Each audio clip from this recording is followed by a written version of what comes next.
go out to eat. So let's say this is really a bad deal, and 30% of all restaurants go broke.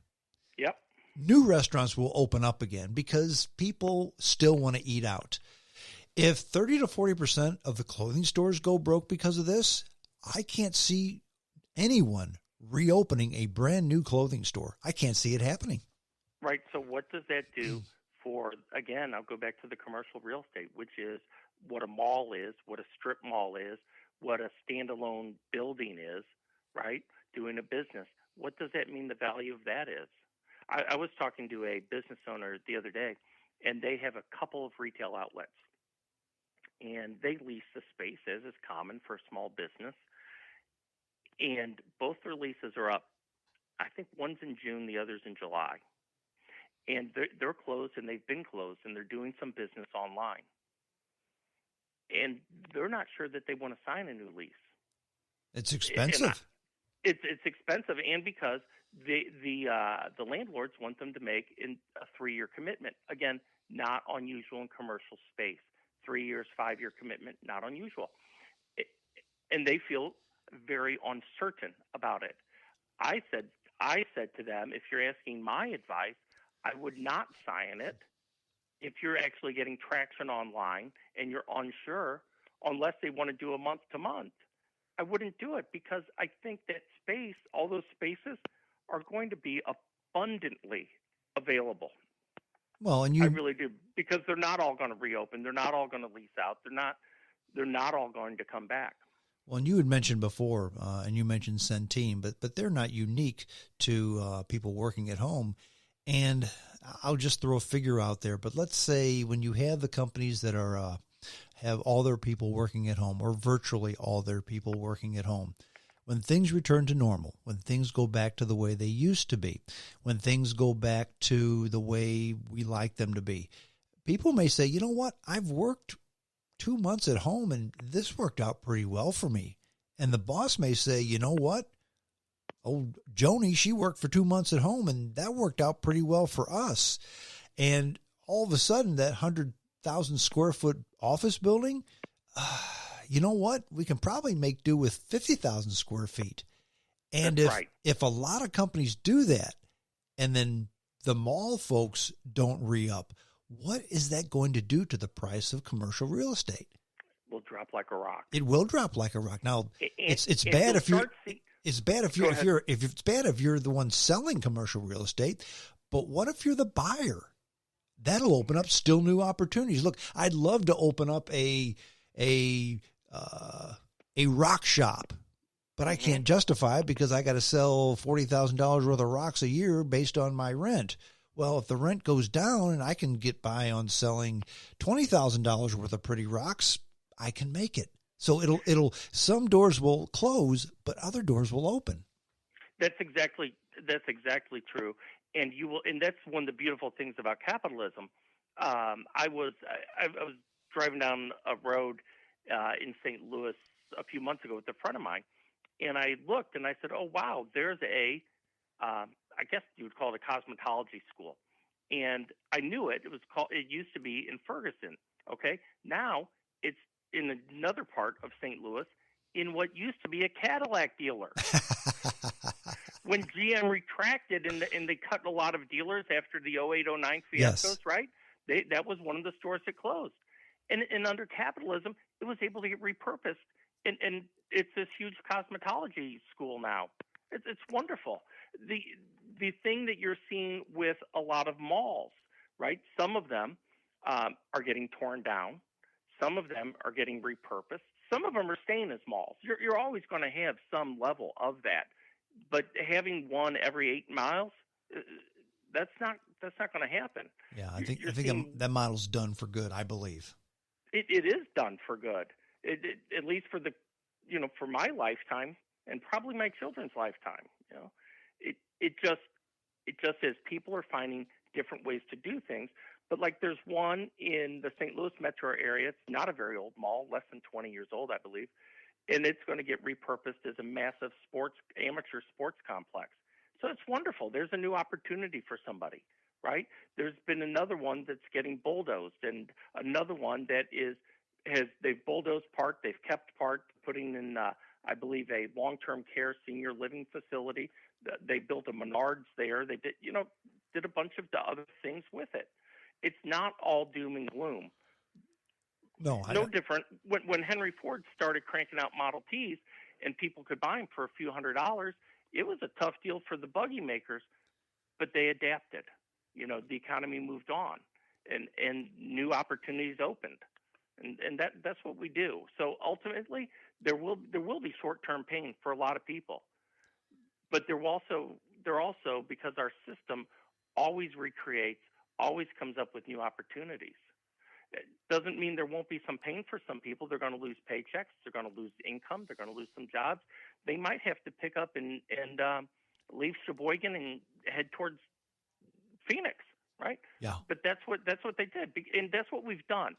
It wasn't all that long ago historically that you and I would have been looking around at our farm in Pennsylvania, realizing that our older brother has it.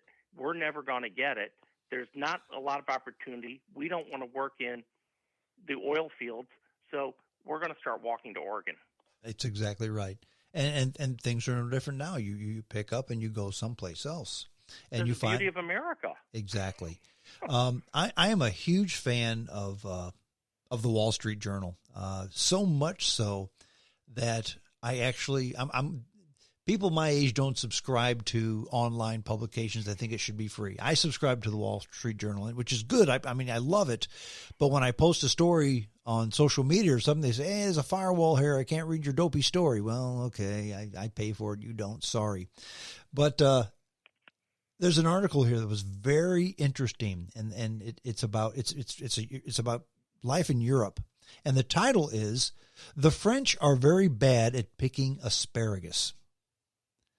They've shut down the borders in Europe, and it's time to pick the asparagus. Well, the Polish people did that. Well, the Polish people aren't coming to France to pick the asparagus.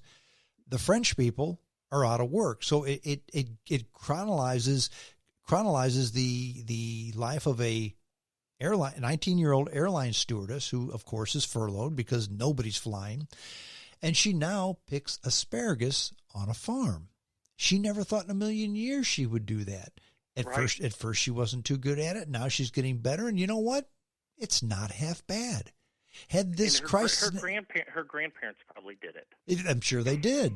But then, as Western people, we don't do that kind of stuff. We hire that kind of stuff out. In this country, people from south of the border, the Mexican folks or the Guatemalans or the El Salvadorans do that. In Europe, the Eastern Europeans do it. The French don't do it.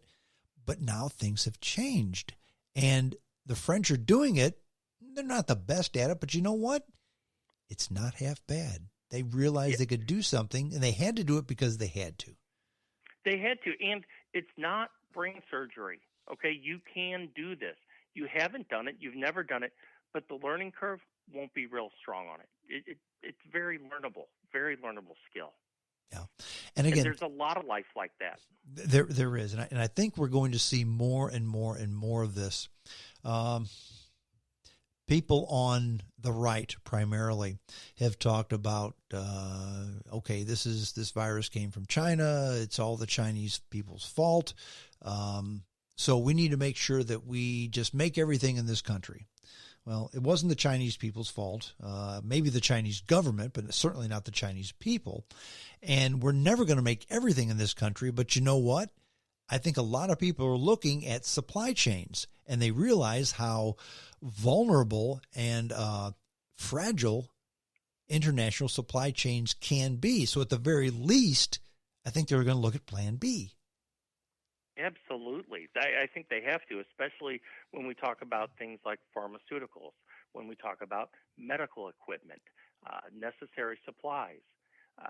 The little goofy plastic thing that you might give to somebody knick-knack, like for a office Christmas party or something. That's fine. That might always come from there, because if they don't get them or whatever, it's not a big deal. But what about our critical things that we rely on? And how does that look as far as bringing that to the U.S., or bringing it to Canada or bringing it to Mexico, who we have this new trade agreement with. I think it's going to look a lot more attractive. I think it will too. And I'm not trying to be an apologist for the Chinese, but many in this country criticize them because so many of the N95 masks are made in China. And the Chinese government at that time, they were the number one victim of the pandemic. And people were saying, well, wait a minute, China's not exporting any of these masks. And China says, no, we're keeping them here for our people. Well, I didn't like it, but I understood what they were doing. By the way, we're trying to do the same thing here. So they were just looking out for number one. We now have... Yes, they were, which is no different than our president has said, which is we're going to do this on America first. We're going to do what's best for America first. That's exactly right. They're doing the same thing. Yeah. I understand it. We find it aggravating, but that is what, if we were running that country, that's exactly what we would do. Well, and again, without trying to be redundant, you're a finance guy. You know finance, and that's why I wanted to have you onto the podcast to talk about the financial stuff. My day job, I'm in manufacturing. I've worked in manufacturing since I was 18 years old, okay? So I know a little bit about it. And I was actually a guest on my buddy Brad Hildebrand's show, just talking about manufacturing, and our company in particular that I work for. We manufacture tooling that makes masks and surgical gowns and wet wipes. So we're rocking and rolling right now because we supply the tooling that builds this type of thing. And he had me on talking about manufacturing. And the example that I used is to people not knowing what they were talking about, because once upon a time, there were people around here, and the big talk was, why, that truck plant in Wentzville, which is right here in western St. Charles County, they're going to convert that into a factory where they start manufacturing ventilators. And I said, that's the most ridiculous thing I've ever heard. Well, it's manufacturing. They're just not going to put together trucks anymore. They're going to start manufacturing ventilators. I said, you just can't turn a truck assembly plant into a manufacturing facility for ventilators. You can't do it. It's impossible. It's a pipe dream. Well, they did it in World War II. Well, yeah. Instead of making trucks, they made tanks. Instead of making cars, they made Jeeps. It's the same. You take machinery that made one thing and you make something that's a little bit different. Assembling. They also did not build a car on Monday and Tuesday go, oh, today tanks? Great. Bring them, there was a lag in there. That's exactly right. To where they switched to making airplanes and tanks and boats and ships, etc. That just didn't, they didn't pull the plug and magically, here, we're doing this. That's exactly right. They had the square footage. They had some workers. They were losing workers due to the war. They had to bring in new workers, and they would have had it. But yes, they did it. But you couldn't do it. That was a longer curve. We're trying to get stuff done now today, and it moves a little. Right, and again, making a transaxle for a Plymouth and making a transaxle for a Jeep. Okay, that's real similar. A Colorado truck and a ventilator, they're nothing the same. Now, GM was able to take a plant in, I want to say it was in Indiana, and they converted it over to making ventilators. But now this was a plant that made electrical components for cars, and with the help of GE, started assembling ventilators. Okay, so it wasn't a truck plant; it was a electrical. They made boards and stuff like that. Okay. It was that type of thing, and it was with General Electric, who makes ventilators, that they were able to do that pretty quickly. We talked about 3M. I mean, 3M is trying to ramp up masks as well, and the figures are not exact, but something along the lines of they make 30 million masks a month, and in 6 months they're going to be able to make 35 million masks a month. Okay. Yeah. If you have a machine that makes masks and you're running that machine 24/7. And the lead time on a new machine is 4 months, there's only so much you can do to make new masks. You can't go from 30 million to 60 million. It's impossible. That's correct. Yeah, that's the problem we're having, but that's how manufacturing works. Finances work the same way. We can't just say, okay, well, Governor Parson here in Missouri has says we're going to start getting back to normal on May the 4th. So by May the 7th, life is good.